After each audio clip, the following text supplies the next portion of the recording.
Hello guys, welcome back to my channel Chemistry Zone. In this video we are going to discuss about separation technique that is used for mixture to separate its component. So we have a different techniques, but in this video we are going to talk about filtration process.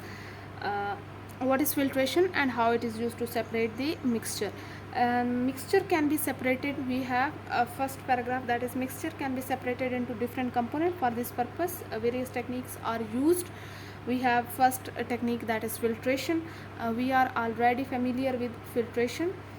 It's the simpler filtration process in which we can filter any mixture to separate its component, its undissolved component. A filtration technique is used to separate insoluble solid from the liquid.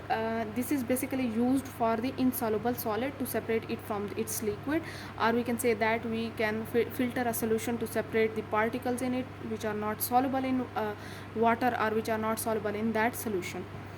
This is method we use. In this method we use filter paper. The filter paper is the main component that is used in filtration process for the filtration of insoluble solids, and funnel to separate the component of mixture. Filter paper is fixed in the funnel.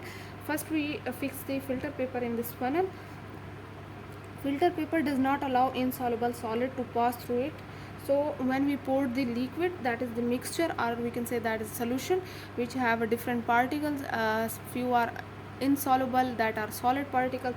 So when we pour this solution in the filter paper, on the filter paper, the filter paper only allow the soluble molecule or soluble liquid to pass through it, but filtrate or does not allow the insoluble or solid particles, so they can remain on this filter paper.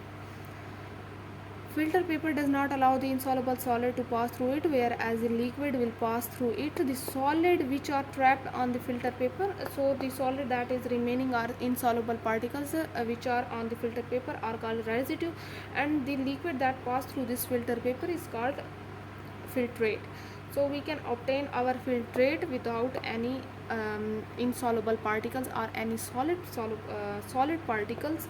We have this filter paper on which we have a residue collected on it, or insoluble solid collected on this filter paper.